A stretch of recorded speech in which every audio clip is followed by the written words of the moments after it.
రైతు సేవా కేంద్రం వద్ద వరి ధాన్యం కొనుగోలు కేంద్రాన్ని పరిశీలించిన మంత్రి నాదెండ్ల బాపట్ల జిల్లా చెరుకుపల్లి మండలం నడింపల్లి గ్రామంలో రైతు సేవా కేంద్రం వద్ద వరి ధాన్యం కొనుగోలు కేంద్రాన్ని మంత్రి నాదెండ్ల మనోహర్ పరిశీలించారు.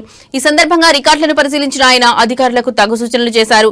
అనంతరం పంట వివరాలు, ధాన్యం కొనుగోలు విధానాలను వివరించి రైతులను అడిగి వివరాలు తెలుసుకున్నారు. ఈ కార్యక్రమంలో మంత్రి అనగాని సత్యప్రసాద్, సోదరులు అనగాని శివప్రసాద్, జనసేన పార్టీ రేపల్ల నియోజకవర్గ నేతలు తదితరులు పాల్గొన్నారు.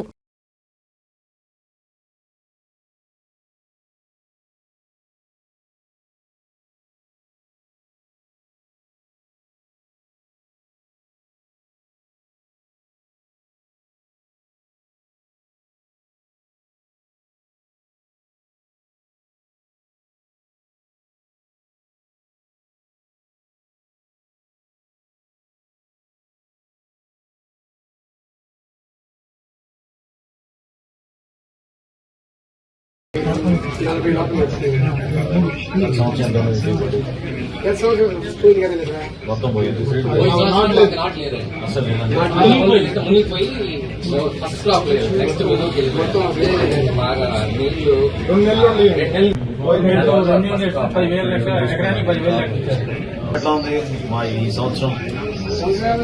సాధారణ పంట కానివ్వండి, మామూలు రేట్ ఏంటి? బాగుంటుందండి, బాగుంటుంది. 1700 అయితే కొంచెం మెలెన్స్ పుట్టుపడుతున్నారండి.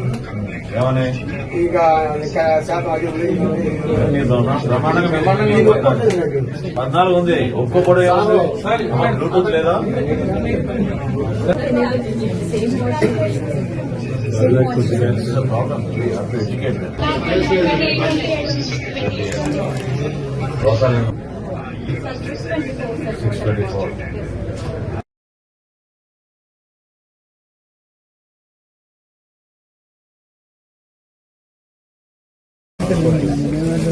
తీసుకోవాలి వెనక్కి రండి.